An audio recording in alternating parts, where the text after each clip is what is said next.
My name is Roger. I'm a volunteer gardener at Lee-Fendall House Museum, and we're out here looking at our garden in the springtime. We're shut down now because of the coronavirus, but our backyard will be open. We'd love to have you come out and see all the work we're doing out here. We've been doing a lot of work with our herbs the last couple years. We've had some educational workshops, and we hope to continue. We've got some herbs like thyme and oregano and catnip, tarragon, parsley. We have some dill we hope to plant soon. We had it last year. And let's go over here, Amanda. We'll show some others. This is an area that was had some honeysuckle in it. We decided to take all the honeysuckle out and put in more of a herb garden. So we put in lavender. We have some nice rosemary. And we just planted a beautiful salvia. And they go along really well with the lavender color-wise. And this is a beautiful bluish green plant called common root. So this is our herb garden. And if you notice, the rosemary are blooming right now. And this is in March, late March we're talking about here. So let's go and look at one more part of the herb garden over here.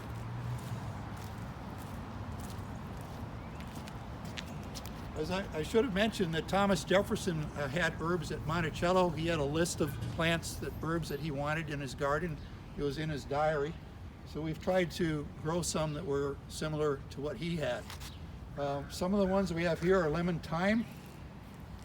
We have another tarragon over here.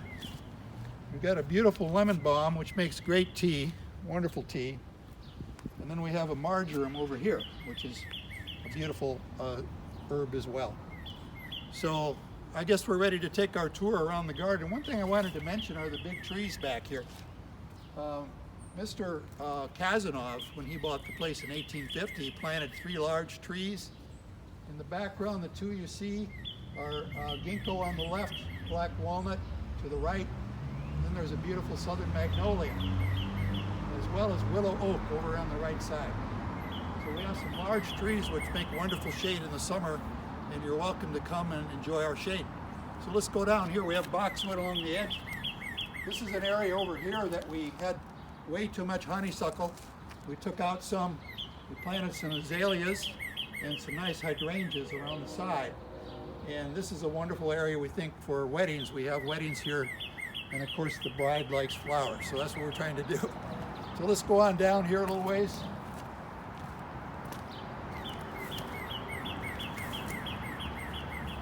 Last year we decided to put in some pawpaws.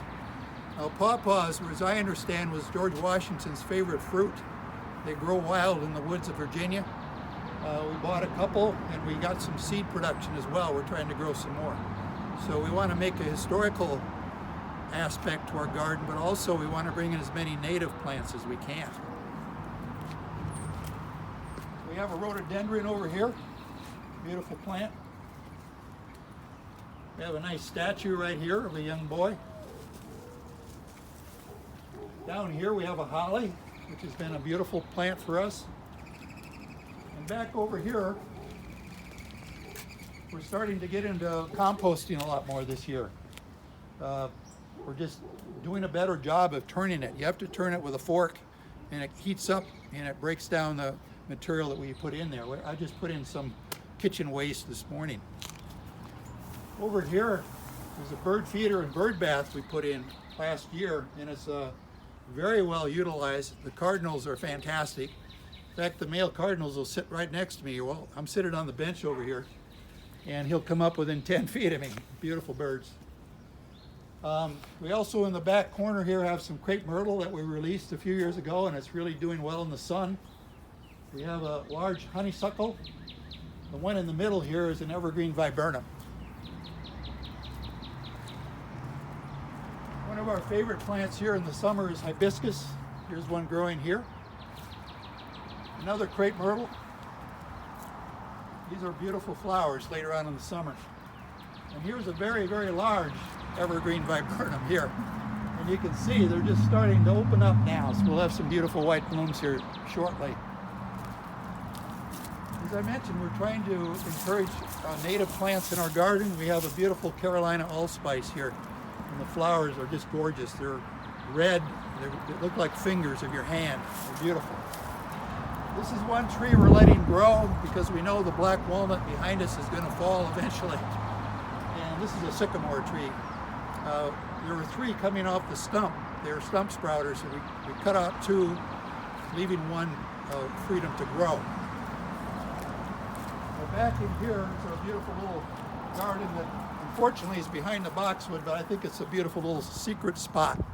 We have hydrangeas, we have Lenten rose, lots of hostas will be coming up. We have a couple of ferns back there. And here's another beautiful large honeysuckle.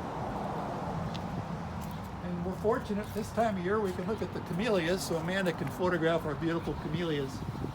And we heavily pruned these about 2 years ago. We released a lot of brush along this edge of our garden, and they responded beautifully, so please come out and see these. And here is a beautiful plant. It's another native plant. It's called spice bush. And spice bush grows commonly in the Virginia woods, and it's becoming a very popular plant in gardens as well. Here is a wisteria. If you notice, there's some buds that are bursting on that beautiful shrub right now. Over here is a Japanese laurel, or spotted laurel. If you notice, they have some beautiful red fruits right now, which I haven't seen for a couple years. So we had to thin these out heavily a couple years ago. If they get too dense, they get a fungus attack on the leaves. They turn black. It doesn't kill the shrub, but it disfigures it, if you will. So we had to thin it out quite a bit. So we're on the back side of our tour, walking right by our southern magnolia, which is a gorgeous tree which was planted by Mr. Kazanov back in the 1850s. It's a wonderful, wonderful tree.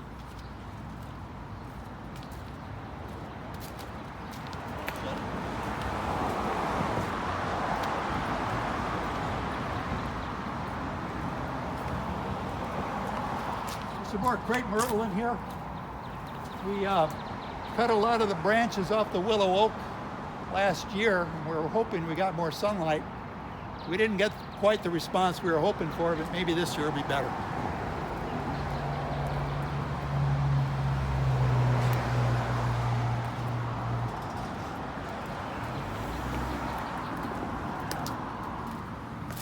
This is our sign for certified wildlife habitat, which we received from the National Wildlife Federation. And in order to get that sign, you have to provide food, water, and cover, which we do in abundance, we think, for an urban garden.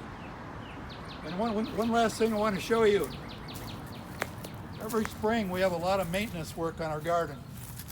We have an invasive plant problem, as a lot of gardens do. We have a plant called Star of Bethlehem, and it's very prolific, it produces a lot of bulbs. So really the best way is to manually dig it out. It takes a lot of labor, but if you do it year after year, it gets better and better.